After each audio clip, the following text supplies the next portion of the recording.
Graça e paz, feliz semana. Eu acabei de fazer aqui de joelhos a minha oração, pedindo a Deus que me use para poder trazer o que Ele quer que nós aprendamos com a lição de hoje.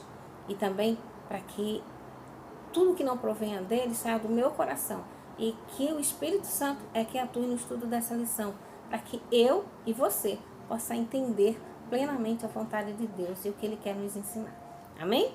Faça a sua oração também. Bom, nós vamos continuar esse trimestre estudando sobre o mesmo tema, Tesouros da Verdade, dessa vez a parte 4. Mas o subtítulo desse trimestre é Vivendo a Vida Cristã. Nós vamos aprender muito da Palavra de Deus. E tem uns títulos muito interessantes esse trimestre. Veja só, hoje, essa semana, aliás, nós vamos estudar a Igreja de Deus. Nas próximas semanas, os títulos serão Segundo a Ordem de Melquisedeque, a Organização do Sacerdócio de Melquisedeque, Batizado em Cristo, Mais bem-aventurada coisa é dar do que receber, Folhas de figo ou lã de cordeiro, O cordão azul, Casado em Cristo, Jesus morreu minha morte, a restauração do matrimônio, até que a morte nos separe, a alegria do Senhor, desenvolvendo uma consciência pura. Esses são os títulos desse trimestre. Por aí nós vemos que vamos aprender muito e vamos ter muita orientação do Espírito Santo sobre a vida cristã. Bom, essa semana nós vamos estudar sobre o título A Igreja de Deus.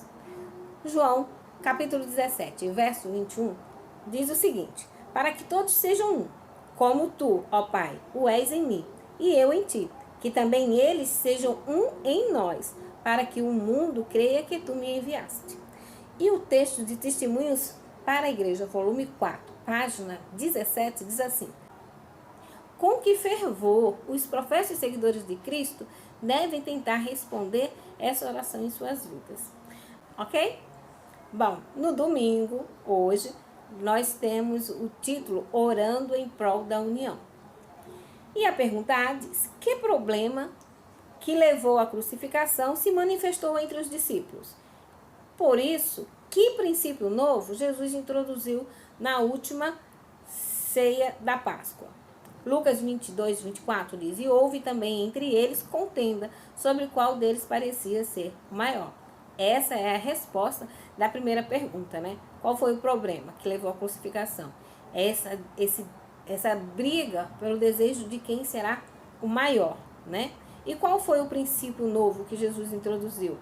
Foi um novo mandamento vos dou, que vos ameis uns aos outros, como eu vos amei, que também vós uns aos outros vos ameis.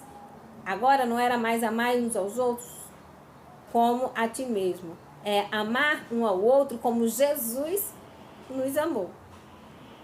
Entende o princípio? É um novo mandamento. Você agora não deve amar o seu próximo como ama você mesmo. Você deve amar o seu próximo como Jesus te ama. Entende? E aí, claro, não vai haver desejo de supremacia, de quem é maior, menor. Nós vamos todos nos amar e desejar que todos sejamos iguais. Iguais perante a Deus. Iguais um perante o outro. Amém? A pergunta B pergunta assim: como podemos alcançar a harmonia? João 17, 23 diz assim: eu neles e tu em mim, para que eles sejam perfeitos em unidade, e para que o mundo conheça que tu me enviaste a mim, e que os tem amado a eles como me tens amado a mim. João 17, 23. Bom, como podemos alcançar a harmonia? Estando em Jesus Cristo e em Deus. Nós não conseguiremos nos harmonizar com os nossos irmãos na igreja, com a palavra de Deus, se nós não estivermos ligados a Jesus Cristo, ligados a Deus. Essa é a única maneira de sermos harmônicos, né? De termos harmonia na igreja. Se na verdade permanecerdes fundados e firmados na fé, e não vos moverdes da esperança do evangelho que tendes ouvido, o qual foi pregado a toda criatura que há debaixo do céu, do qual eu, Paulo, estou feito ministro. Colossenses 1, 23. Então, permanecer firmes no fundamento da nossa fé, ok? Essa é uma maneira de podermos alcançar harmonia. Aí a pergunta C diz, o que é harmonia? Então, harmonia, segundo o dicionário, diz assim, a ausência de conflito, paz e concórdia, que produz uma sensação agradável e de prazer. Mas é mesmo, né? Quando você tem uma harmonia, uma igreja harmoniosa, um povo harmonioso, você se sente num ambiente agradável, você tem prazer de estar ali. É muito bom. Então, a harmonia é a ausência de conflito. É paz, é concórdia, é quando todos concordam, são unânimes, né? Isso é harmonia. E aí tem uma pergunta, nós já alcançamos? Não. Infelizmente, a Igreja de Deus ainda não alcançou essa harmonia. Quando a Igreja de Deus alcançar essa harmonia, esse pensamento único, esse pensamento que concorde em tudo, sem conflitos, o Espírito Santo de Deus vai atuar com grande poder sobre a igreja e aí a mensagem do Evangelho vai ser pregada com grande poder e glória. Devemos orar, né, por essa harmonia na igreja. Amém? Atos 2:1 diz, e cumprindo-se o dia de Pentecostes, estavam todos concordemente no mesmo lugar. Rogo-vos, porém, irmãos, aí já 1 Coríntios 1:10, rogo-vos, porém, irmãos, pelo nome do nosso Senhor Jesus Cristo, que digais todos a mesma coisa, e não haja entre vós dissensão, antes sejam unidos em um mesmo pensamento e um mesmo parecer. Então aqui, o Atos confirma aquilo que eu disse. Como é que o Espírito Santo desceu sobre a igreja? Lá no Pentecostes, estavam todos unidos, concordando, né, em todas as coisas. Concordemente, como diz aqui o versículo, né? E Paulo faz o apelo para que não haja dissensão na igreja, que sejam todos de um mesmo pensamento, de um mesmo parecer.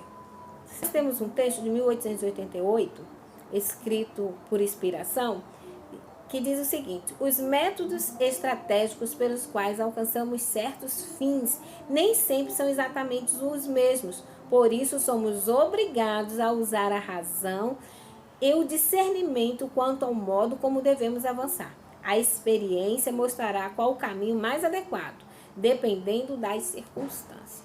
Então, vamos usar a razão, vamos usar o discernimento, né, lógico, de como as coisas devem serem feitas, mas isso com oração, isso com a leitura da palavra de Deus, para que tudo saia segundo a vontade do Senhor. Amém? Que Deus abençoe a cada um de vocês, que nós possamos ter uma igreja harmônica, uma igreja que concorde em tudo, que não haja nenhuma discussão, que não haja nenhuma divergência, para que o Espírito Santo possa atuar com poder e grande glória e o Evangelho da verdade ser pregado a toda criatura. Eu aguardo vocês amanhã para o nosso próximo encontro. Conto com as suas orações por mim e eu estarei orando por vocês. Fiquem na paz e na graça de Deus. Até lá!